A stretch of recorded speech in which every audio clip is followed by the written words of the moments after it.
আমি আর খেলুম না। অবুঝ হন কেন? 5 দানে 50, 3 দানে 80, মোটে তো 130। লন এই আর খেলবো আবার 20। না 30, খেললে 30, নালে খেলুম না। অল্প কইরে খেলেন না 30, বাঘ 30।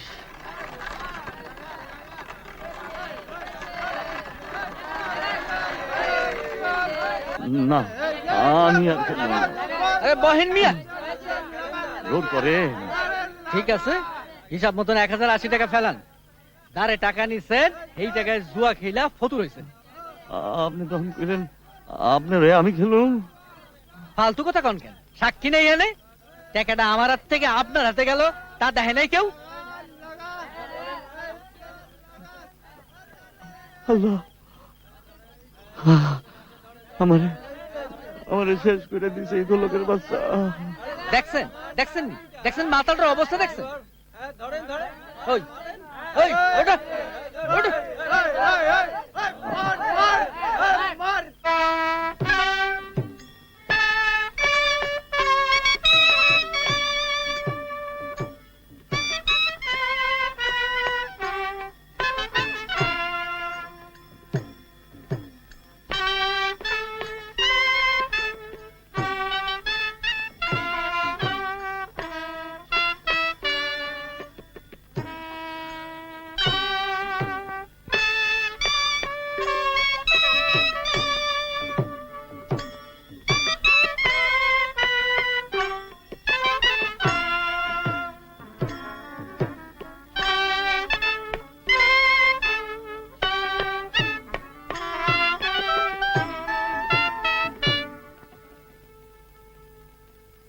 তোমার এত দুঃখের কারণ যে মহেশ্বরের ঔরসত কন্যা, তা আমাদের জানা ছিল না।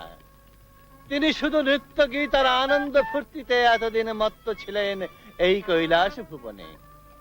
আজ তুমি আমাদের চক্ষু কর্ণের বিবাদ ভঞ্জন করে দিয়ে গেলে বধূমাতা।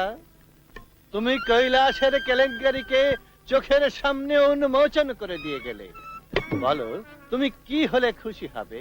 কি চাও এই বৃদ্ধ শিব ঠাকুরের কাছে? তুমি যা চাইবে তিনি তোমাকে তাই দেবেন বধূমাতা। তবে এই বর দাও ঠাকুর, ঘরে ফিরে যায়, স্বামী ভাসুর সপ্তডিগা সব যেন পায়।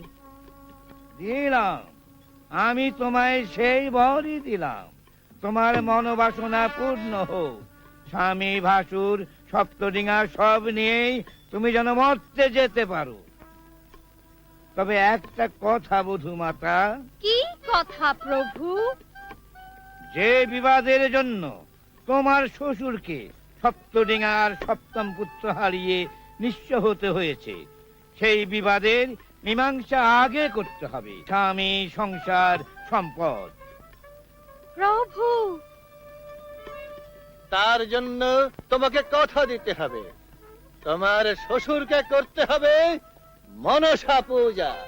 তাই হবে প্রভু। আমি যদি আমার স্বামী ভাসুর সপ্তডিঙা সব ফিরে পাই, তবে নিশ্চয়ই আমার শ্বশুর মনসা পূজা করবেন। তোমার মঙ্গল হোক। মঙ্গল হোক।